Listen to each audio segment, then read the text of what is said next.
Well, this is of biblical proportions. There's a Texas State Senate bill.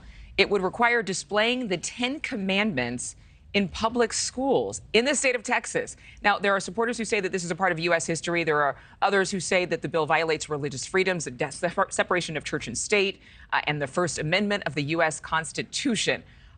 This is interesting if it passes. Stephanie Haynes is live this morning in Dallas with more. Stephanie. Adrienne, good morning. The bill would require the 10 Commandments be displayed in each classroom in a 16 by 20 frame, and that could start as soon as this fall if it is passed. Right now, it is pending in a Senate Education Committee, and they just heard public testimony on Thursday. 7 people voiced their support of the bill, and 1 expressed concerns. I think this would be a good, healthy step for Texas to bring back this tradition of recognizing America's religious heritage. Senate Bill 1515 restores a little bit of those liberties that were lost. I should have the right to introduce my daughter to the concepts of adultery and coveting one's spouse. It shouldn't be one of the first things she learns to read in her kindergarten classroom.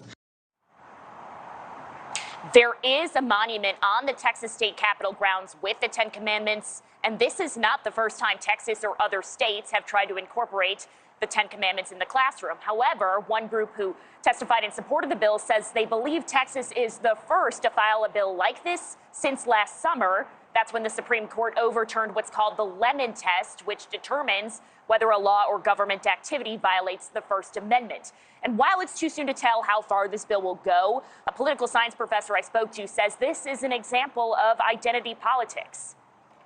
Just as we have identity politics in the Democratic Party that tends to revolve more around ethnicity, race, gender, and sexual orientation, on the Republican side, we're seeing identity politics related to religion and going back to reinforce the Christian origins, or at least Judeo-Christian origins of the United States. The group Americans United for Church and State says the government should not endorse any one faith, and the ACLU agrees, saying the Constitution expressly prohibits any entanglements of church and state. Adrienne. All right, Stephanie, we will find out what is voted in or not. Thank you. Thank you for watching. Go to newsnationnow.com to find NewsNation on your television provider. And don't forget to click the red subscribe button below to get more of NewsNation's fact-driven, unbiased coverage.